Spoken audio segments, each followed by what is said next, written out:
De regreso con ustedes aquí en Control Pensini por Globovisión. Bueno, tenemos un invitado de lujo. Él es historiador y escritor Rafael Arraiz Lucas. Rafael, gracias por estar con nosotros. No, con Buenas el tardes. mayor gusto, Pedro. Gracias. Bueno, todavía la gente regresando de vacaciones. Me da risa que todavía hay muchos radios y televisiones, no hay gente todavía hablando por ahí, pero agradezco a todos los que se han acercado todos estos días por el estudio. El profesor Rafael Arraiz Lucas escribió esta semana varios detalles simbólicos en la asunción del hemiciclo del Palacio Federal Legislativo, es decir, cuando se inauguró nuevamente la Asamblea, y son pequeñas simbologías que parecen superficiales, pero que dicen mucho, y me gustaría mucho que habláramos de eso en el programa. Fíjate, uno de ellos es, por ejemplo, el retrato del presidente. Ha sido toda una polémica quitar esa gigantografía del presidente, quitar la imagen del nuevo Bolívar, del Bolívar digital, por definirlo de alguna manera. Yo quería que tú nos hicieras una interpretación de lo que tú piensas de esto. A ver, bueno, a mí me sorprendió mucho el día de la instalación de la Asamblea, un día de una gran emoción para los venezolanos, porque estamos hablando de una fuerza política que alcanzó unos curules en la Asamblea contra viento y marea, en las peores condiciones, en las condiciones electorales más injustas y más adversas, y sin embargo obtuvo una victoria de esa magnitud. Cuando vemos en la televisión que en el hemiciclo no están las fotografías o las reproducciones de las obras del nuevo Bolívar y del expresidente Chávez, a mí me sorprendió mucho. Después aclaró el presidente de la Asamblea, Henry Ramos Alup, que cuando él llegó ya habían retirado esas fotos de allí. Lo que quiere decir que no fue él el que ordenó el retiro de las fotos del hemiciclo. Sorprendente, dice Henry Ramos, que esas fotos las retiraron antes y que él supone que ha debido ser el personal del Congreso, lo que también es simbólicamente muy importante. Esas fotos nunca han debido estar allí porque el poder legislativo es un poder colectivo por esencia, es el poder donde está la soberanía del pueblo expresada en sus diputados y es un poder por naturaleza colectivo. Ahí no puede individualizarse con las imágenes de ningún presidente de la República y ni siquiera del Libertador, porque el lugar para las imágenes del Libertador es en el Salón Elíptico o en otras áreas del Palacio Federal Legislativo donde siempre han estado las obras clásicas del Libertador. Me refiero al retrato de Martín Tovar y Tovar y me refiero también al retrato clásico de José Gil de Castro, el peruano, que el propio Bolívar expresó que él sentía que ese era el retrato que mejor lo representaba. No creo que es un retrato de 1824 o 1825, en alguno de esos 2 años fue. De modo que cuando vi eso me pareció simbólicamente muy, muy importante, ¿no? Y por eso lo señalé, ¿no? Entonces, según dice también el presidente de la Asamblea, y lo aclaró, y si quieren véanlo esta noche otra vez en la repetición de Vladimir a la 1, él le dice, bueno, yo no fui el que quité esos cuadros, cuando yo llegué ya estaban fuera, pero sí se ha desatado una gran polémica. Fíjate que los diputados del PSUV ya van con sus retratos.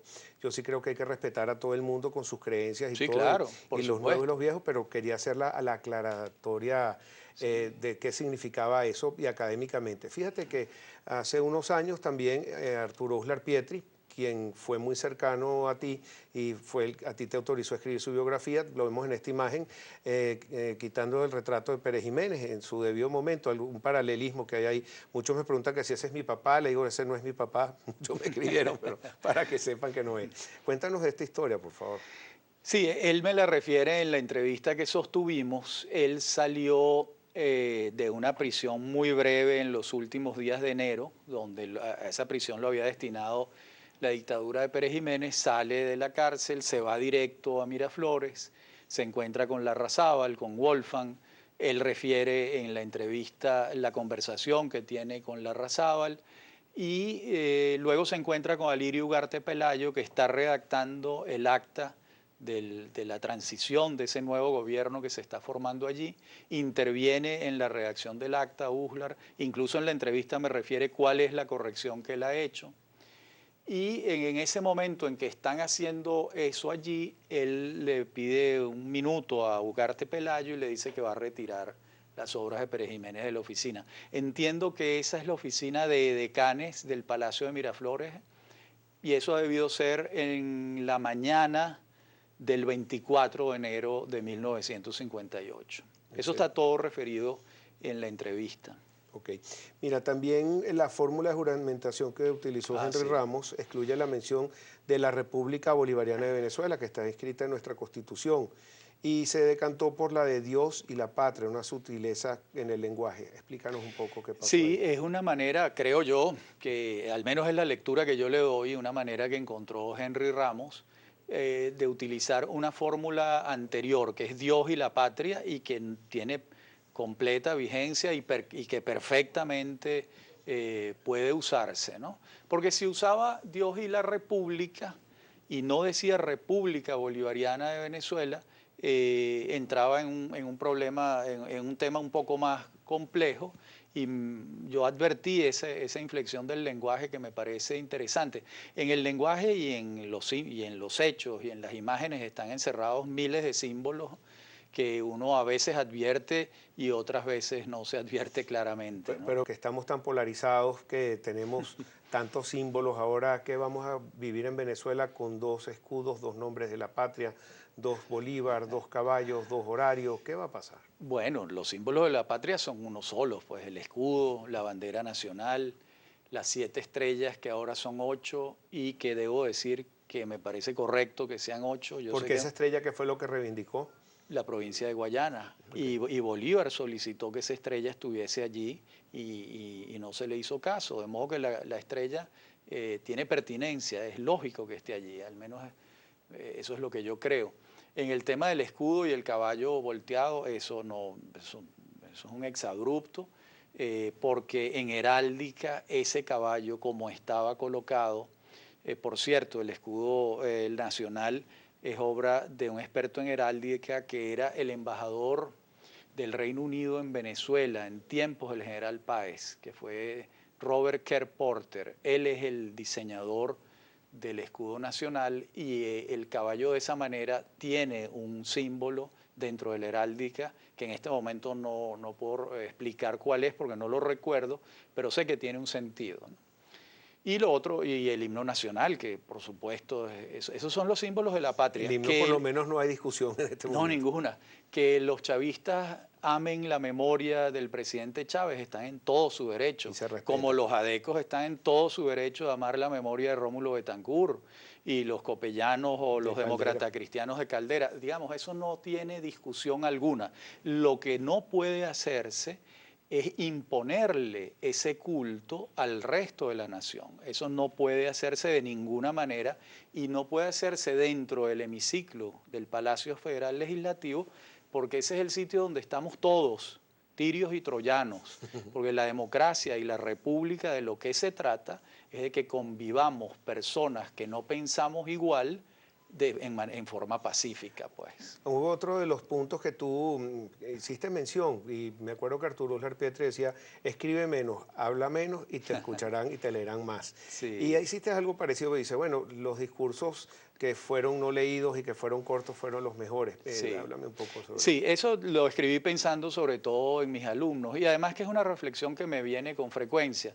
Los discursos, los grandes oradores no leen, los grandes oradores disertan y creo que eso fue lo que hizo Henry Ramos en su discurso, una ayuda a memoria y una disertación. No quiere decir que el discurso de Julio Borges, leído después, que lo leí después y me parece un discurso muy bueno, pero leer los discursos no tienen tanta fuerza. No se crea una conexión emotiva con la audiencia. Y el Congreso de Venezuela, la Asamblea Nacional Venezolana, ha tenido grandes oradores. Ahí disertaron como maestros, pues Andrés Eloy Blanco. En tiempos más recientes, los discursos de Teodoro Petkov embelezaban a la gente, los discursos de Arturo Uslar en los años 60, los de Miguel Otero Silva en los años 60. En tiempos más recientes, los discursos de Moisés Moleiro. Ese es ese parlamento de oradores capaces de expresar sus ideas con claridad y con emoción es uno de los beneficios que nosotros estamos esperando de la Asamblea, que ha pasado por muchos años de tristeza y de oscuridad con estos diputados que hemos tenido en el pasado, ¿no? Tú también siempre has escrito y te ha llamado mucho la atención lo que es la Venezuela de militares y lo que son los civiles. Y has escrito extensamente, has buscado personajes, cuáles se han destacado, pero Venezuela siempre va a tener como esa bota militar, esos próceres en su memoria. ¿Esta es una nueva oportunidad que se abre para la civilidad? Por supuesto, y ese día de la instalación de la Asamblea, yo en lo personal me emocioné mucho porque sentí que un giro en la democracia venezolana se estaba dando, que estábamos colocando el acento en la política, en la vuelta de la buena política y de los políticos profesionales, que esos son los que necesitamos. Gente que se dedique a los asuntos de la polis de manera sistemática, permanente y con un criterio civil. Porque dentro de la Constitución y dentro de la tradición republicana nuestra, el papel de los militares está claramente delimitado, ¿no? Y eso tenemos que profundizarlo y creo que estamos en un momento en Venezuela en el que esos cambios favorables tienen buen viento y van a navegar así. No quiere decir que no vayamos a tener dificultades, por supuesto. Algunos de los discursos te llamó la atención que siguen hablando del pasado, de la cuarta, de la tercera, y siguen como un rencor con el pasado, y han pasado más de 16 años. ¿Alguna recomendación para estos discursos? Sí, ¿No están leyendo el país algunos de los diputados? incluso muchos diputados jóvenes, como Héctor Rodríguez, que me parece un hombre inteligente del PSUV, se refería al pasado, es como un ritornelo, como un mantra que ellos tienen, cuando Rodríguez ni siquiera vivió esos episodios de los años 60 y 70. Hay un anclamiento del discurso por parte del PSUV y del gobierno en el pasado y bueno, yo lo que digo en el trabajo es que bienvenido ese anclamiento para la oposición, porque el gobierno le está haciendo un favor a la oposición. Mientras el país se cae a pedazos, el petróleo anda por $26, ellos están hablando de un pleito que tenían con fulano de tal en los años 60 y 70. Entonces, ¿a quién le están hablando? Es un boxeo en la oscuridad, están peleando con fantasmas. Los problemas de Venezuela son otros y muy graves y todos vinculados, entre otras cosas, con el precio del petróleo que sigue cayendo y que nos van a llevar a una situación más dramática de la que tenemos hoy si no encontramos unas salidas económicas a la crisis. Okay, mira, el discurso del diputado Agüero, le tocaba presidir por su antigüedad como diputado.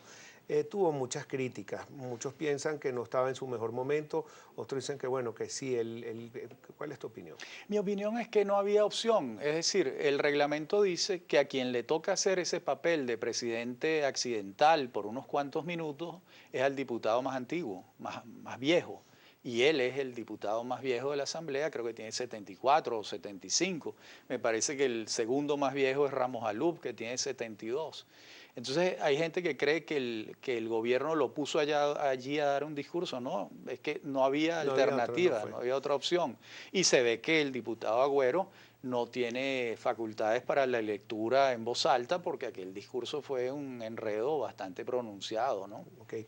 Bueno, hoy empezaron a legislar, destrabaron ese nudo gordiano. Afortunadamente. Creo que afortunadamente, porque a veces hay que pactar, hay que negociar, hasta jugando póker o cualquier cosa. Esa es la política. Esa es la política y eso es lo que celebramos que haya regresado, la negociación, el diálogo, el pacto, para que el país siga avanzando en medio de sus dificultades. Y a corto plazo, ¿tú cómo ves? ¿Vamos a tener gobernabilidad? ¿Vamos a poder convivir los distintos poderes conjuntamente o vamos a tener a un Almagro interviniendo en Venezuela? No, yo espero que puedan trabajar medianamente en paz el Poder Ejecutivo, el Poder Legislativo y el Judicial. En ese sentido celebro la designación de Aristóbulo Istúriz como vicepresidente, porque Aristóbulo es un político de larga trayectoria, que entiende que la política es el diálogo y la negociación y el comunicarse. En ese sentido, y disculpa que te quite un segundo,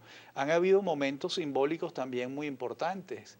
Ese abrazo y ese saludo de abrazos y besos entre Henry Ramos y la diputada Cilia Flores, eso no lo veíamos en Venezuela desde hace muchos años. Eso es lo que queremos ver. Excelente, excelente reflexión, Rafael. Se nos acabó el tiempo. Un placer tenerte por acá. Igual. Y Dan Brown es el código Da Vinci, no es el código de la Mona Lisa, me equivoqué, pero...